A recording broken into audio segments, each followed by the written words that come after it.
इसमें से क्या चैन निकल रही है भाई?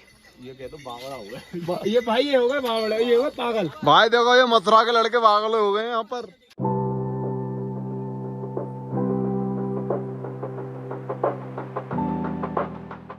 हर महादेव सभी को, तो स्वागत है आपका एक और नए ब्लॉग। और अभी मैं हूँ गुप्तकाशी में, और कल रात हम रुके थे यहाँ आश्रम में। ऊपर आश्रम है और नीचे ये जगह है पार्किंग वगैरह की, तो हम इसी में रुके थे।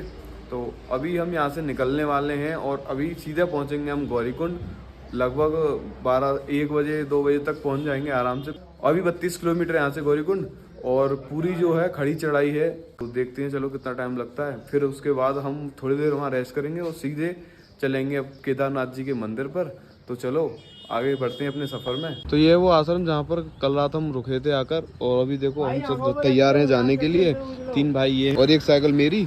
तो भाई लोग अभी चल रहा है ये टी ब्रेक हमारा। अभी बैठे हैं यहाँ पर और लगभग हम 11 किलोमीटर चल के आ चुके हैं। लगभग पौना घंटा ही हुआ है बस, क्योंकि पीछे थोड़ा सा ढलान मिल गया था बाकी। लेकिन अब आगे पूरी गौरीकुंड तक चढ़ाई है। तो चलो चलते हैं, जाना तो यही बाबा जी के पास।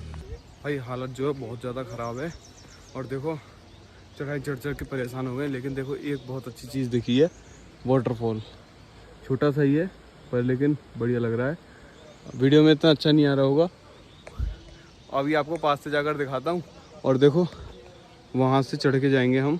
1 मिनट, देखो वो वाली रास्ता जा रही है ना आगे, वो वाली रास्ता से होते हुए ऐसे उस पहाड़ी के पीछे होते हुए फिर से वहाँ पर चढ़ाई, और देखो वहाँ जाना है हमें। तो ये है वो वाटरफॉल जो मैंने अभी आपको दिखाया था।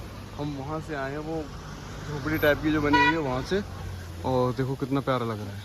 और भाई ये जो वाटरफॉल है हमारी ट्रिप का सबसे पहला वाटरफॉल है। देखो पीछे दिख रहा होगा आपको। ले तो भाई लग गया जाम, आगे से आ गई एक बस और इधर से जा रहे हैं खच्चर और वाहन। भाई ब्लॉक हो गया पूरा रास्ता, ब्लॉक। देखो आगे पीछे सब ब्लॉक है।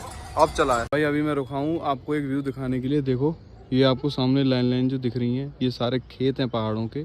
और ये लाइन इसलिए है क्योंकि ये पहाड़ों को कटिंग ऐसी करी जाती है कि ये समतल हो जाएं, और फिर इन पे फसल की जाती है। जहाँ भी आपको पीले पीले जो दिख रहे हैं वो सारे गेहूँ हो रखे हैं यहाँ पर। और कुछ जगह पर अभी कटाई चल रही है, जैसे कि वो आपको दिख रहा होगा, वो आपको वहाँ पर दिख रहा होगा इस वाली साइड पर, वहाँ कटाई चल रही है अभी गेहूँ की। तो अभी हम यहाँ पर रुके थे आपको बस यही दिखाने के लिए।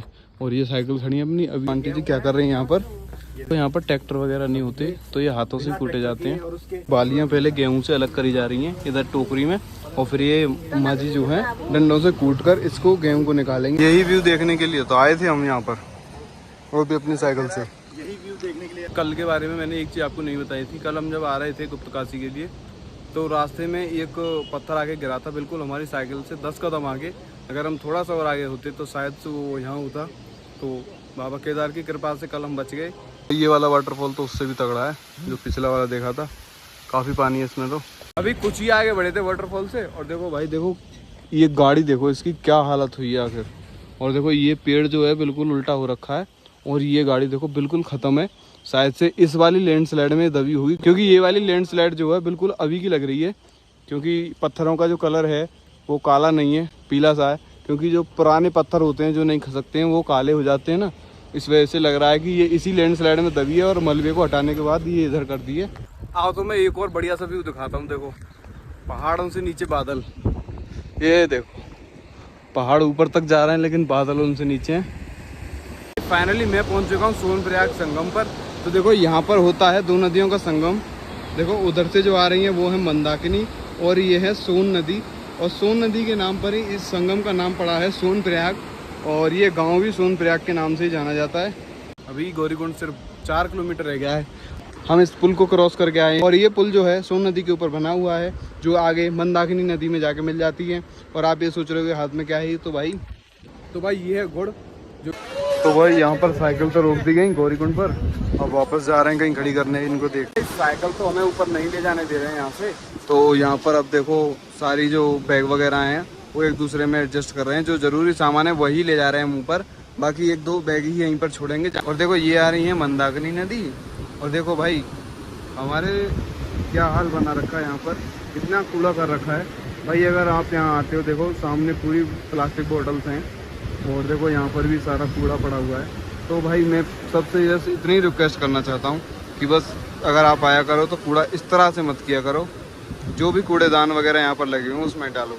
भाई देखो सारी गाड़ियों को लोड कर करके ले जा रहे हैं यहाँ पर। जो भी ये लोग यहाँ पर पार्किंग करके गए गौरीकुंड में, सारी गाड़ियाँ यहाँ से सीधे अब नीचे जाएंगी। नीचे पार्किंग है उसमें ही जाएंगी सारी। और यहाँ पर भी देखो सारी बाइकें जो खड़ी थी वो सारी हटा दी। अब इनकी बारी है, ये जा रही हैं और पीछे से भी सारी बाइक हट चुकी हैं। अगर आप भी केदारनाथ दर्शन करने आ रहे हो और बाइक लेकर आ रहे हो तो गौरीकुंड मत लाना। गौरीकुंड से पहले ही 3-4 किलोमीटर पहले पार्किंग पड़ती है, वहीं पार्क कर देना, वरना इसी तरह से आपकी गाड़ी उठ के जाएंगी और कोई तरीके से नहीं उठाता, गिर भी जाती है बाइक। अभी एक स्कूटी गिर भी गई थी। और भाई ध्यान रखना, चालान भी करता है। सिर्फ उठा के नहीं ले जाएंगे, वहीं पार्क में मिलेगी, चालान होगा तब आपको बाइक मिलेगी। फिलहाल अभी मैं हूँ गौरीकुंड पर, जो मेन कुंड कहा जाता है मैं वहीं पर हूँ। और ये तप्त कुंड भी बोला जाता है क्योंकि यहाँ का जो पानी है ना बिल्कुल गर्म, बराबर से होकर मंदाकिनी बह रही है, जिनका पानी बिल्कुल ठंडा है। और देखो बस इतना गैप है, ये चलने की रास्ता है, नीचे मंदाकिनी है और ये है कुंड।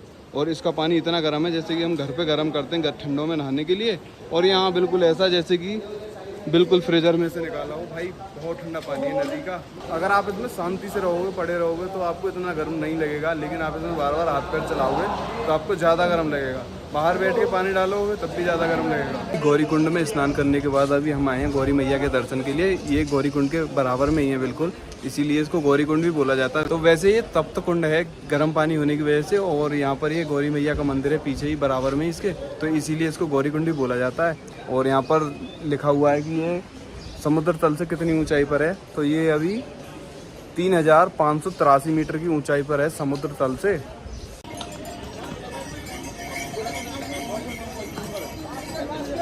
भाई ये है गेटवे ऑफ गौरीकुंड। भाई साहब, ओ भाई देखो भाई बारिश भाई बहुत तगड़ी है। अभी हम जो जा रहे हैं भाई देखो केदारनाथ जी के मंदिर पर, और देखो कितनी खतरनाक चढ़ाई है। पीछे से चढ़ के आए हैं और अभी लगभग 5 किलोमीटर आए हैं हम, और 4 घंटे हो गए हमें चढ़ते चढ़ते। तो देख लो भाई 1-1 किलोमीटर चल पा रहे हैं 1 घंटे में। और देखो यहाँ बादल कितने नीचे आ रखे हैं। तो भाई देखो अभी एक व्यू और दिखाता हूँ आपको। अभी देखो भाई ये है अब तक का सबसे बड़ा वाटरफॉल जो मैंने देखा है, और काफ़ी सुंदर है। नीचे से बहुत अच्छा व्यू है इसका।